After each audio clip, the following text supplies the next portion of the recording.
Ona me voli na svoj način, što bi rekla Gabi. Pored mene voljela je i određeni komfor koji je stalno furala sa sobom. Mogla je da dođe na 10 drugih načina, ali ona je izabrala brod. Brod je bio prostran, baš po njenoj mjeri. Posjedovao je sobe za spavanje, kupatilo, biblioteku, bazen, restoran, hotel.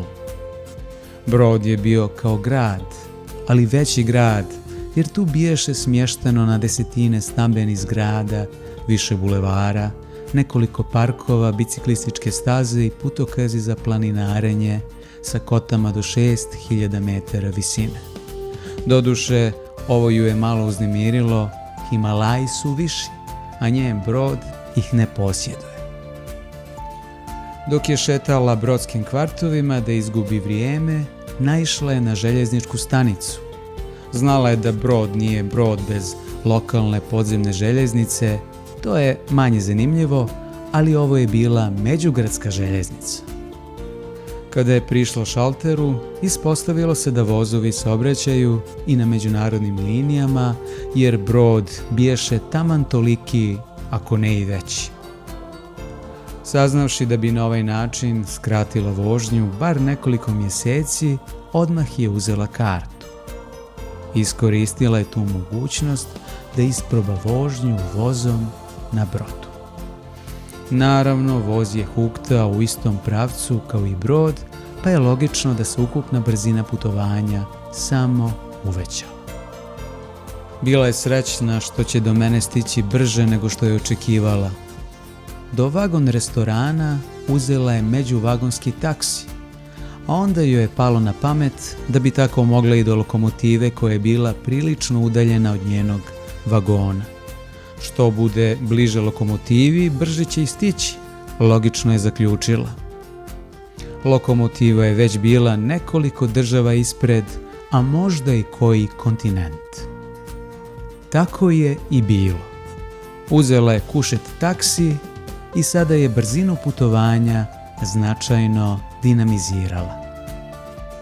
Bila je pohotna kao nezapamćena bujica u svojoj punoj snazi.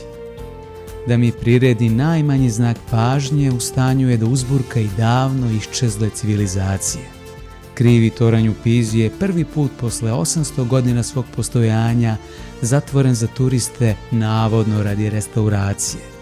A u stvari čekali su da ovu prođu sva ludila za mnom i eventualno želja da za moju ljubav toranj potpuno ispravi. Nije beznačajno ni to što je na nogama imala čizme od 7 milja. Onda su i sva prevozna sredstva morala biti usklađena i podešena za toliki korak. Taksi nije bio taksi, već super taksi zapremine cirka 500 hektolitara, voz srazmjerno veći, brod još srazmjerniji, tako da je sa svih strana štrčao u odnosu na zemlju i tome slično. Taksi je jurio kroz hodnike voza prema lokomotivi, voz je tutnjao palubom, a brod je i sam grabio svojim čvorovima i miljama.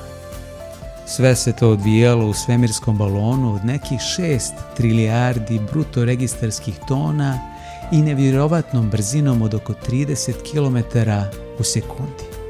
I pored svega, put joj se nekako odužio. Kada je stigla, shvatila je da do mene ne vodi nijedan prevoz. Ja sam tih dana njenom krivicom živio negdje drugo i ko zna na kojem poredu kamenu pod suncem. Nije praktično, a još manje uobičajeno da su dvoje koji se vole na različitim planetama i kojom god brzinom da putuje, odavde gledano, njen balon zvani Zemlja gega se daleko sporije nego što može i zamisliti.